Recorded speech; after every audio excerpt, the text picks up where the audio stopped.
வாடகைக்கு இருக்கிறவர் அதிகமான தொந்தரவு செய்கிறதுனால பாம்பு படத்தை வரைஞ்சி வச்சோடனே அவருக்கு அதுலேருந்து பயம் ஆரம்பிச்சிருச்சு. என்னமோ எனக்கு நடக்க போகுது அப்படின்னு அவருக்கே வந்து அவர் மனமே சொல்லுது. ஓனர்கிட்ட போய் 18 நாள் காலி பண்ணிக்கிறேன்னு 18ன்னு அவர் வாய் சொல்கிறாரு பாருங்க. என்ன ராகு திசை எத்தனை வருஷம் அது வாயில் எப்படி வருது பாருங்க. என்ன ஏன் அந்த பாம்பு படத்தை வரைகிறீங்க அப்படின்னா அது எப்படி வரையணுன்னா பாம்பு படத்தை செவுத்தில் வரைகிற மாதிரி இருக்கக்கூடாதுங்க. அவங்க வீட்டுக்குள்ளே போகிற மாதிரி வரையணும். நீங்கள் வெளியில் வரைகிற அவர் வீட்டுக்கார் காலி பண்ணிடுவார். புரிஞ்சுங்களா ஐயா? பாம்பு படத்தை வரையும் போது சைடு செவரில் தான் வரையணும். அது வரைஞ்சிங்கன்னா அந்த வடிவ அமைப்புக்கு அந்த சக்தி உண்டு. ஐயா உங்களுக்கு ஒரு ரகசியம் ஒன்று சொல்கிறேன். இந்த மாதிரி சில விஷயங்களெல்லாம் அந்த காலத்தில் எதிரிகளை எல்லாம் ஈட்டி கொடுவாளில் வச்சு அழிக்கிறதெல்லாம் ஒரு காலம்தான். சாஸ்திரத்தாலேயே நிறைய பேர்த்த அழிச்சிருக்காங்க. அது உங்களுக்கு தெரியுமான்னு தெரியல. என்னங்க? பாம்புக்கும் கருடாழ்வாருக்கும் பிரச்சனையாங்க ஐயா? என்னங்க? பாம்புக்கும் கருடாழ்வாருக்கும் பிரச்சனைங்களான்னு? அவர் சதய நட்சத்திரக்கார். அவர் எப்படிங்க? சதய நட்சத்திரக்கார். அவர் வீட்டுக்கு பின்னாடி ஒரு எல்லை தகராறு அதிகமாக வந்துருச்சு. எல்லை தகராறு அதிகமாக வந்துருச்சுங்க. அந்த வீட்டுக்கு இந்த வீட்டுக்கு எல்லை தகராறு வந்துருச்சு. ஆனால் அவர் என்ன பண்ணுறாருன்னா அவர் நியாயமான வழியில் பேச்சை கேட்க மாட்டேங்கிறார். அதனால் என்ன போச்சுன்னா அவர் பஞ்சாயத்துக்கெல்லாம் கட்டுப்படலை. சத்தம் போடாதீங்க சத்தம் போடாதீங்க சத்தம் போட மாட்டார். அவர் எச்ச பிரச்சனை பண்ணுறாரு. அவங்க அந்த ஜாதகம் என்கிட்ட வந்தது. ஐயா எதிர் வீட்டில் ஏகப்பட்ட பிரச்சனைங்க ஐயா, எனக்கு ஏதாவது ஒரு பரிகாரம் சொல்லுங்கள். நான் இந்த உலகத்தில் இருக்கணுமா வேண்டாமா? நீங்கள் கேட்ட காசை வாங்கிக்கங்க, எனக்கு ஏதாவது ஒரு பரிகாரம் சொல்லுங்கள். அவர் முதல் வந்து அவர் ஒன்றும் நடக்க வேண்டாம், அவர் அமைதியாக இருந்தால் மட்டும் போதும்.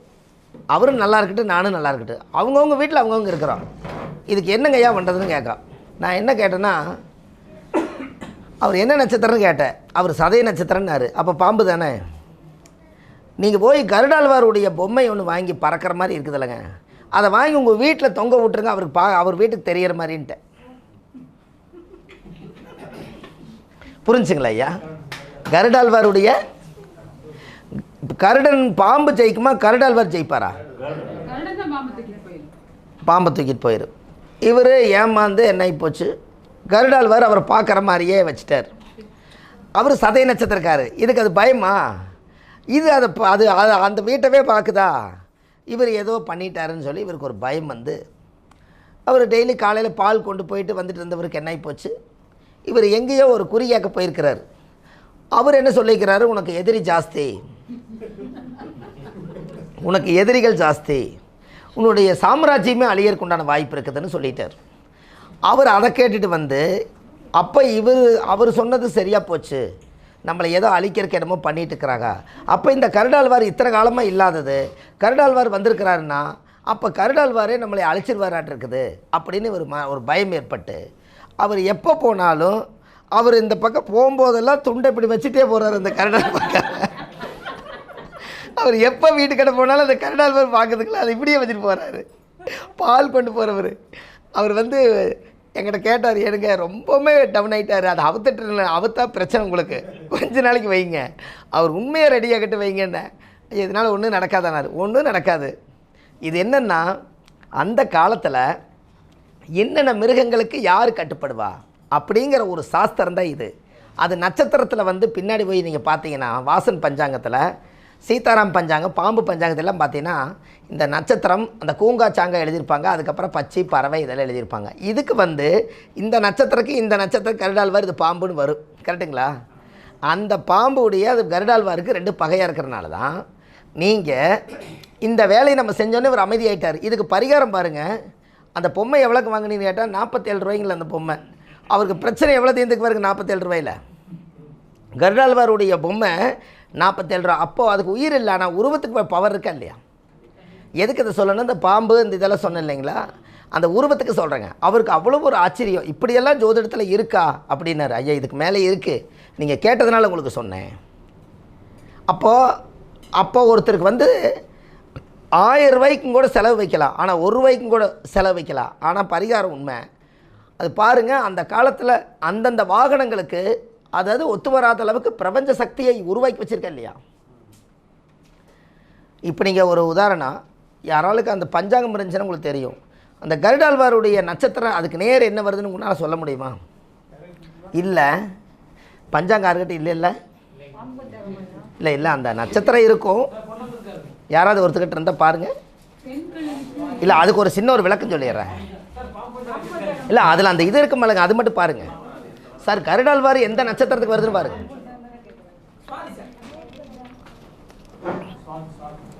பாம்பு எந்த நட்சத்திரத்துக்கு வருதுன்னு பாருங்க. எனக்குயா வெரி குட். அந்த ரோகிணி தான் நான் நினச்சேன். அது வெளியே விட்றதுக்கு முன்னாடி ரெக்கார்டு ஓடிட்டு இருக்குதா, தப்பாக போயிடக்கூடாது. ரோகிணி தானுங்கய்யா. ரெண்டுமே ஆண் பாம்பு பெண் பாம்பு தானுங்கய்யா வருது. சாரா ஆண் சாரா பெண் சாரா அதானுங்கய்யா. கரெக்ட். ரோகிணிக்கும் மிருகசீரத்துக்கும் வருதா? ஐயா கருடாழ்வாருடைய நட்சத்திரம் என்ன சொன்னீங்க? Very good.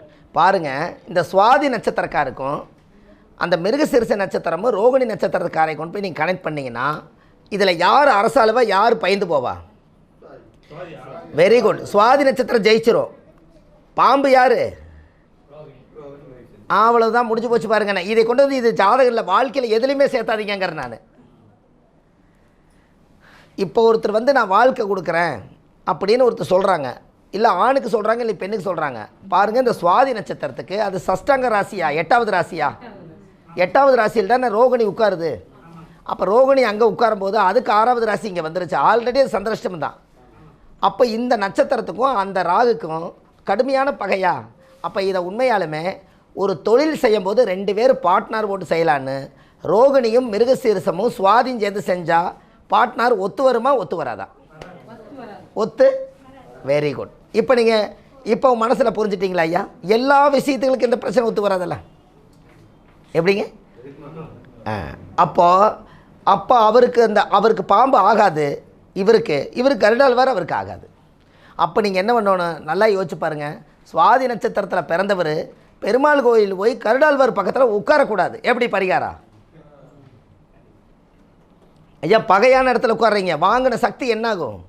வரமாங்க. நீங்கள் கோயிலில் உட்கார்ந்தது எங்கே உட்காந்தீங்க? அதனால தான் பொதுவாக சொல்லி வச்சாங்க, பெருமாள் கோயிலில் உட்காராதீங்கன்னு.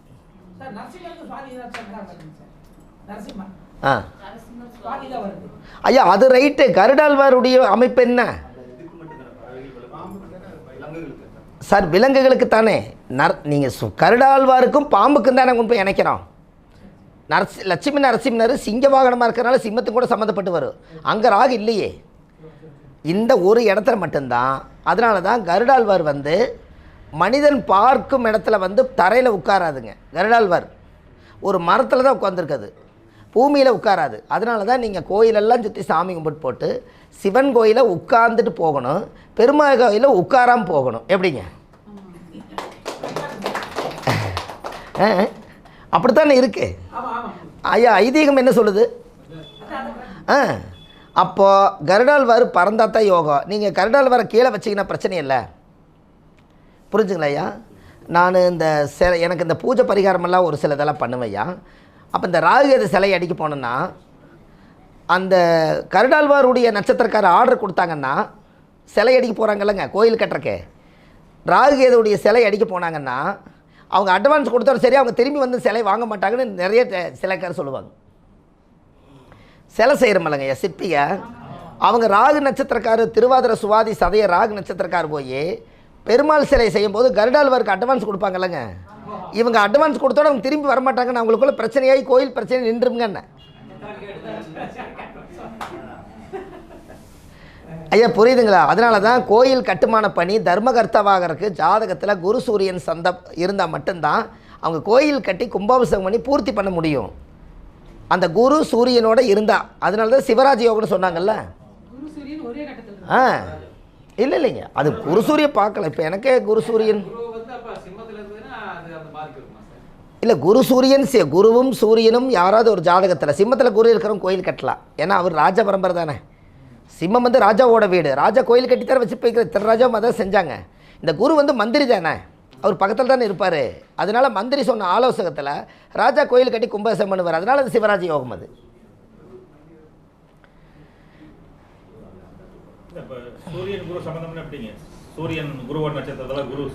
அதுவும் சிவராஜ் யோகம். அது ஓகேங்க ஐயா. அந்த குரு சூரியன் சேர்க்கை இருக்குது பாருங்க, அது புல் பவர் அல்ல. இப்போ எனக்கு சிம்மத்தில் குருங்க ஐயா. எல்லாம் 1980ங்களாம்மா?